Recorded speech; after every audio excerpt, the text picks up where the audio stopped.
నమస్కారం. ప్రత్యేక కార్యక్రమానికి స్వాగతం. శత సహస్ర కోటి నామాలతో కీర్తింపబడే శివదేవుడు లయకారకుడు. ఆది దేవుడైన శివుడు దుష్ట శిక్షకుడు, శిష్ట రక్షకుడు. ప్రథమ దేవుడిగా ఆరాధింపబడే పరమేశ్వరుడు ప్రమథ గణాల అధిదేవుడు. శివ సృష్టితో ప్రమథ గణాలు ఆవిష్కృతమయ్యాయి. విశేషంగా శ్రమించే ప్రమథ గణాలు దేవగణాల కంటే అధిక శక్తి గల దివ్య గణాలు. ప్రమథ గణాలపై దేవతలు భయభక్తులు కలిగి ఉంటారు. రుద్రుడు ఆజ్ఞిస్తే ప్రమథ గణాలను ఆపడానికి ఎవరికీ శక్తి ఉండదు. ప్రమథ గణాల్లో ఒక్కొక్కరు ఒక్కో రీతిలో తమ శక్తిని ప్రదర్శిస్తారు. ఆది దేవుడైన శివదేవుడి నుంచి ఉత్పన్నమైన ప్రమథ గణాలు సదాశివుని సేవలో తరిస్తారు. మథనాశక్తి అంటే విశేషంగా శ్రమించే గుణం గల ప్రమథ గణాలు. శివుని ఆజ్ఞైతే విశ్వాసాన్నే తారుమారు చేయగలరు. దేవగణాలను సైతం గడగళ్లాడించే శక్తి సంపన్నులుగా ప్రమథ గణాలు కీర్తి ప్రతిష్టలు పొందాయి.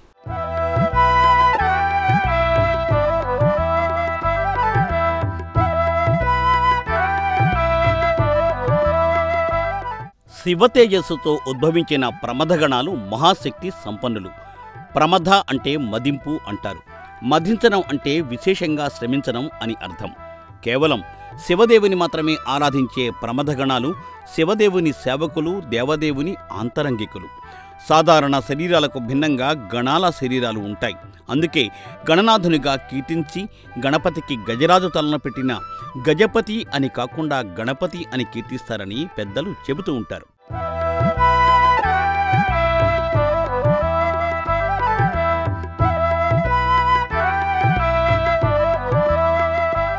శివదేవునికి శిష్యగణాలు, భక్తజనగణాలు ఉన్నా సదా పరమేశ్వరుని చుట్టూ ఉండేది ఆయన ఆంతరంగిక ప్రమథ గణాలే. శివ పరివారాన్ని ఏర్పరిచే పెద్ద సమూహశక్తులుగా ప్రమథ గణాలను అభివర్ణిస్తారు. శివ ఆదేశాన్ని శిక్షణాత్మకంగా బుద్ధికుశలతో అనుసరించే గణశక్తులుగా ఈ గణాలను చెబుతూ ఉంటారు.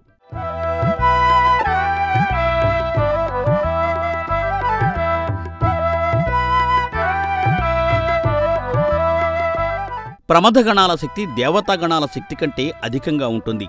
దేవతలు సైతం ప్రమథగణాల ఆదేశాలకు కట్టుబడి ఉంటారని పురాణాలు తెలియచేస్తున్నాయి. ప్రమథగణాలంటే దేవతలకు భయము, భక్తి రెండూ ఉంటాయని పురాణ ప్రవచనకారులు తెలియచేస్తున్నారు. అయితే దేవతా రక్షణ, సర్వకోటి ప్రాణికోటి రక్షణ బాధ్యతను ప్రమథగణాలు తీసుకుంటాయని తెలియచేస్తున్నారు. నిగ్రహశక్తులుగా పేరొందిన ప్రమథగణాలు సహస్రాణి సహస్రోసో ఏ రుద్ర ఆదిభూమ్యాం అని కీర్తింపబడ్డారు. సర్వవ్యాప్తంగా ఉండే రుద్రశక్తులుగా పేరుగాంచారు. అయితే రుద్రశక్తులు, రుద్ర తేజస్సును తెలియచేసేది ప్రమథగణాలు రుద్ర అనుచరులుగా, రుద్ర ఆదేశంతో సాగే శక్తులుగా పేరొందాయి.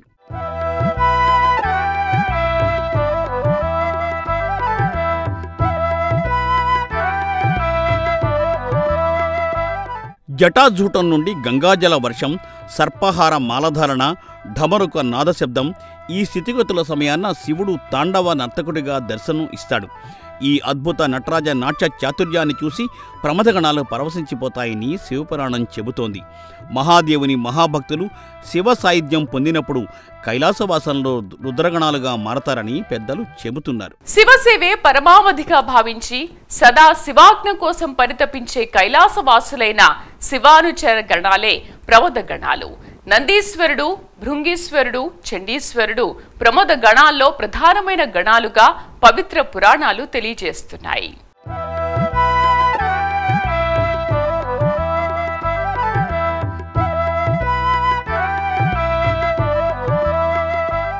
గణాధిపత్య స్థానం పొందిన వారిలో వీరభద్రుడు ఒకరు.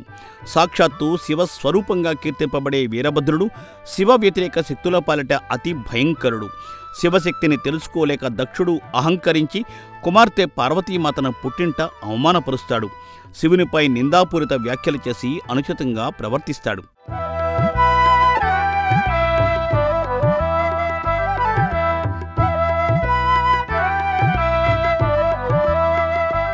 దక్షయజ్ఞం పురాణగాథ ఆధారం ప్రకారం సర్వ దైవాలతో పాటు యక్ష, కిన్నెర, కింపురుష, గంధర్వ దేవగణాలను తాను చేసే దక్షయజ్ఞానికి దక్షుడు ఆహ్వానిస్తాడు. అయితే పార్వతీ పరమేశ్వరులను ఆహ్వానించపోగా అనుచిత రీతిలో వారితో ప్రవర్తిస్తాడు. చంద్రునితో పాటు యావత్ నక్షత్ర మండలం కూడా తరలి వస్తుంది. సూర్య భగవానుడు, బ్రహ్మ, విష్ణువు, అమరేంద్రుడు అందరూ తరలివస్తారు. బ్రహ్మ విష్ణువులతో పాటు దేవగణాలందరూ శివుడు లేని యజ్ఞయాగాలు సఫలం కావని, శివుని ఆహ్వానించవని దక్షుడికి చెబుతారు. అయితే దక్ష ప్రజాపతి గర్వంతో కన్ను మిన్ను కానక ఎవరి మాట ఖాతరు చేయకుండా తన ఇష్టానుసారం యజ్ఞాన్ని చేపడతాడు.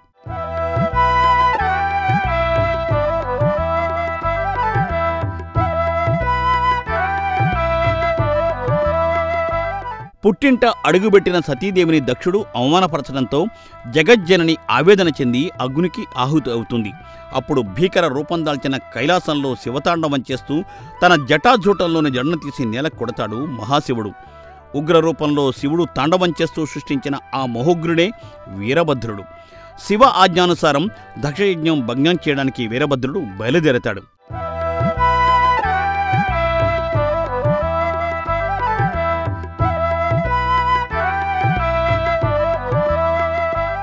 దక్ష యజ్ఞంలో శివాపచారం చేసిన దక్షుణ్ణి తీవ్రంగా దండించడానికి వీరభద్రుడు బయలుదేరి వెళతాడు. శరభ శరభ హ శరభ శరభ అంటూ దిక్కులు పిక్కటిల్లేలా భయంకర నాదం చేస్తూ అతి భయంకర యమధర్మరాజును తలపించే మాదిరి తయారై దక్షవాటికకు చేరుకుంటాడు ఆయన. దక్షుడికి ఎంత నచ్చచెప్పినా వినకపోవడంతో బ్రహ్మ, విష్ణువు, ఇతర దేవతలు నిశ్శబ్దం వహిస్తారు. శివ అపచారం చేసిన దక్షుణ్ణి దేవగణాలు సైతం ప్రశ్నించకుండా యాగ నిర్వహణ తిలకించడంపై వీరభద్రుడు ఆగ్రహం చెందాడు.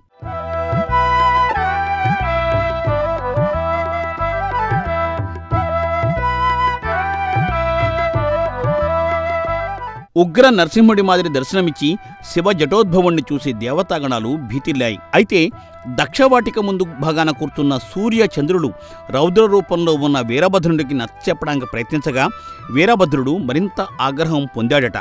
అమిత పరాక్రమవంతుడైన వీరభద్రుడు తన బీభత్స హస్తంతో సూర్యదేవునిపై దండించగా భానుడి దంతాలు నేల రాలాయట. ఈ కారణంగానే రథసప్తమికి సూర్య పర్వదినాలకు పరమాన్న ప్రసాదం తప్ప గట్టి పదార్థాల ప్రసాదం పెట్టరని పురాణ పెద్దలు, పురాణ ఇతిహాసాలు తెలియచేస్తూ ఉంటాయి.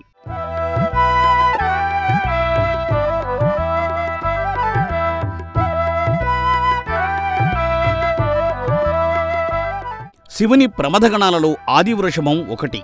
శివశక్తిని మోయగలిగే వరం పొంది ఎల్లవెడలా శివసన్నిధిలో ఉండే శ్వేత వృషభమూర్తే ఆదివృషభం.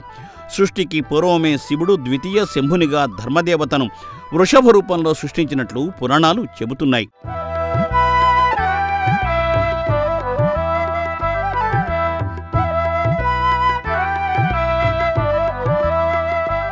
శివునికి అత్యంత ప్రియపాత్రుడు, ఆంతరంగికుడు, వాహన సేవకుడు నందీశ్వరుడు.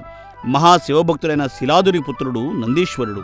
ఈ గణమూర్తి అనుజ్ఞ అయితేనే ఎవరికైనా శివదర్శనం లభిస్తుంది. అందుకే శివాలయాల్లో నంది కొమ్ముల నుండి శివుని తిలకిస్తూ నంది చెవిలో తనకు శివదర్శన భాగ్యం కలగచేయమని భక్తులు వేడుకుంటూ ఉంటారు. నందీశ్వర నమస్తుభ్యం సాంబానంద ప్రదాయక మహాదేవస్య సేవార్థం అనుజ్ఞాం దాతుమర్హసి అని నందిదేవుని ప్రార్థించి శివదేవ దర్శనం చేసుకుంటూ ఉంటారు భక్తులు.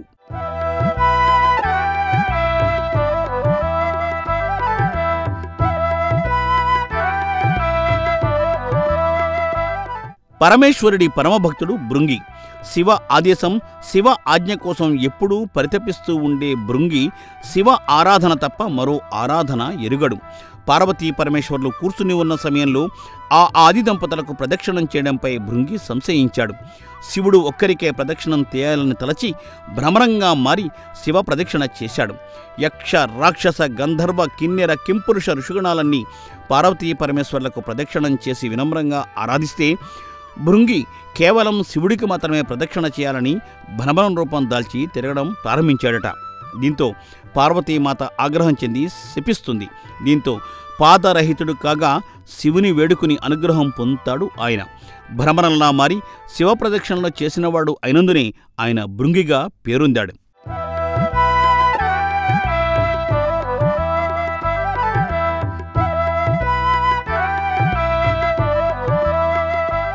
ఇక శివకుమారుడైన కుమారస్వామి దేవసేనాధిపతి స్కందుడిగా గణసేనలో కీర్తింపబడుతున్నాడు. కపాలహస్తుడు, కాశీ పురాధీశుడు, కాలభైరవుడు, శివుని పంచముఖాల నుండి ఉద్భవించిన 5 గణశ్రేష్ఠులు రేణుక, దారుక, ఘంటకర్ణ, విశ్వకర్ణ, ధేనుకర్ణలుగా గణశ్రేష్ఠులుగా వారు పేరొందారు. ఉద్దాలక పుత్రుడు శివకృపతో పరమజ్ఞానిగా మారి ప్రమథగణాల్లో స్థానం పొందాడు. ఇక శివనింద చేసేవారి పాలిట చండశాసనుడు చండీశ్వరుడు. సర్వకాల సర్వావ్యవస్థలయందు శివధ్యానంలో ఉండే చండీశ్వరుడు ప్రతి శివాలయంలో దర్శనమిస్తాడు. అయితే చండీశ్వరుడి ఆశీస్సులు పొందడానికి భక్తులు చప్పట్లు కొట్టి ధ్యానం నుండి బయటకు రప్పించడానికి ప్రయత్నిస్తారు. కొందరు ఈ చర్యను చూసి చండీశ్వరుడు చెవిటి దేవుడని తప్పుగా ప్రచారం చేస్తూ ఉంటారు. కానీ ఇది సత్యదూరం. సదాశివుని ధ్యానముద్రలో తరించే గణదేవుడు చండీశ్వరుడు. శివగణాలు కోకొల్లలు. ధర్మానికి విఘాతం జరిగితే దాన్ని ఎదుర్కోవడానికి శివగణాలు ఎప్పుడూ సంసిద్ధంగా ఉంటాయి. శివస్వామి అనుజ్ఞ తీసుకుని కొదమసింహాల్లా ముందుకు దుమికి ధర్మ పరిరక్షణకు పాల్పడతారు. సదాచార సంపన్నతతో మెలిగి దైవ సేవలో తరించి మోక్షం పొంది కైలాసానికి చేరుకున్న వారిపైన శివదేవుని కరుణ అపారంగా ఉంటుంది. ఈ పుణ్యమూర్తులకు కైలాసగిరిలో శివగణాల రూపంలో సేవ చేసుకునే అవకాశాన్ని ఆ దేవదేవుడు కల్పిస్తాడని పురాణాలు పేర్కొంటున్నాయి.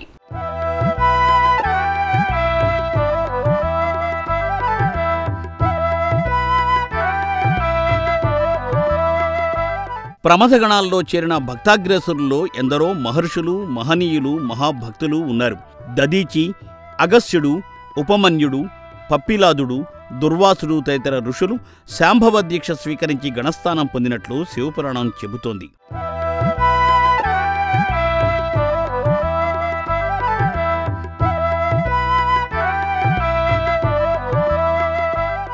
శివపూజ దురంధరులు, నిత్య సత్య శివదేవ ఆరాధకులు ఎందరో గణస్థానం పొందారు.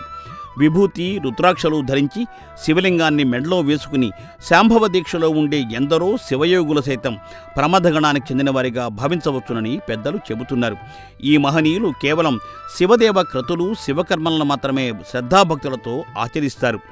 సృష్టికర్త బ్రహ్మదేవుడి సృష్టి పరంపరలో వచ్చే వర్ణాశ్రమ ధర్మాలకు, క్రతువులకు, కర్మకాండలకు ఈ గణాల వారు అతీతులుగా ఉంటారు.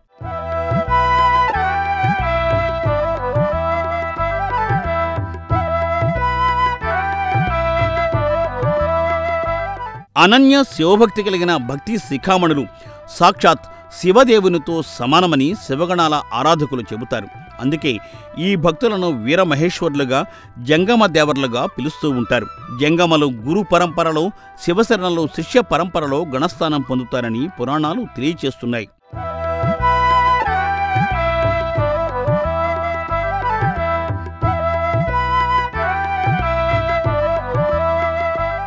శివగణాల అవతారాలుగా ఎందరో కీర్తింపబడినట్లు బసవ పురాణం చెబుతోంది. శతాబ్దాలకు పూర్వం నడయాడిన బసవ, అల్లమ ప్రభువు, చెన్నబసవ, సిద్ధరామ ఇత్యాది శరణులు శివగణాల అవతారాలే అని ఆ పురాణం చెబుతోంది. అక్క మహాదేవి, హేమరెడ్డి, మల్లమ్మ తదితర స్త్రీమూర్తులు ఈ కోవకు చెందినవారే అని వివరిస్తోంది.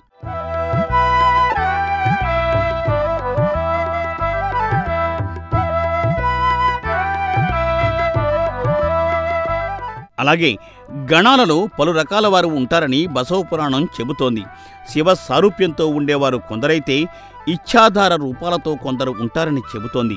ప్రమథగణ శక్తులు వివిధ మోములతో, పలు తరహా కాయాలతో, వింత అవయవాలతో దర్శనం ఇస్తారు. అయితే ఈ గణాల శక్తులు, మహత్తులు, లీలలు మాత్రం గమనిస్తే ఎవరైనా ఔరా అని అనక మానరు. అందుకే దేవగణాలను మించిన గొప్ప గణాలుగా ప్రమథగణాలు పేరు సంపాదించాయి. ప్రాతస్మరణీయులైన ఈ మహనీయులను కీర్తిస్తే శివశక్తి సంపన్నులుగా మారడం తథ్యమని పురాణాలు చెబుతున్నాయి.